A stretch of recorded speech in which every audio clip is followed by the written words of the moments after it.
All experienced adversity. We just differ wildly in how we respond. But the question in the midst of it is, how do we keep going? Adversity for me now is nothing more than a universal whisper, letting me know that I'm not on the right path. But for many, what seems like an end moment, the truth is, it is really the beginning. The fact is, humanity has evolved through adversity. But the challenge is to keep going. Throughout my own journey, my adversities have seemed insurmountable at times. I, like many of you, have struggled. My greatest adversity wasn't being raised by a disabled father and being bullied and teased to the point of developing a stutter. It wasn't being drugged and raped at a company Christmas party.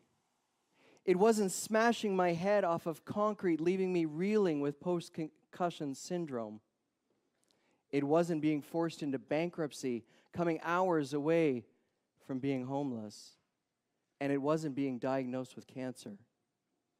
My greatest adversity, which proved to carry the greatest lessons so far, was being accused of sexual assault. Sometimes it's difficult to be heard when your voice is drowned out in a sea of voices. But as author Brené Brown once said, vulnerability is the birthplace of love, joy, trust, intimacy, and courage. Everything that brings meaning to our lives. Being accused of sexual assault is the least interesting thing about me. Yet the story almost crushed me. Not only did the story appear on the front page of the paper twice, it is the number one thing that appears if you Google my name. The story is a constant reminder of the cost, what lies behind me, what will always feel a little sad and a little bruised inside. I spent years nervous to apply for a job or even go on a date. I was never sure how to address it. I didn't know if I should disclose it, but I knew that it was only just a mouse click away. The question haunted me. Should I tell them? It didn't make sense. I wanted people to get to know me for who I am, because anyone who knew me knew that I wasn't that story.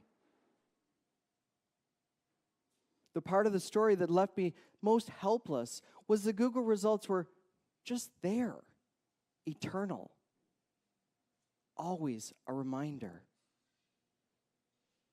But the part of the story that I feared for 8 years was my son Googling our name and reading the story before I had the courage to tell him.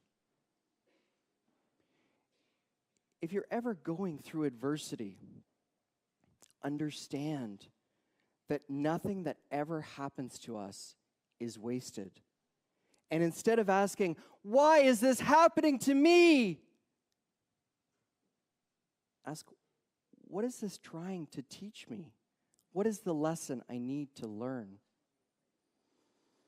A few weeks before my son's 10th birthday, he and I were walking back from the park. It was a gorgeous summer day when all of a sudden, the Google car drove past us. The universe clearly had decided it was not waiting for me any longer. Without hesitation, my 10-year-old son, in a British accent, because that's what I give him, said, "Daddy, when you Google your name, a lot of things come up."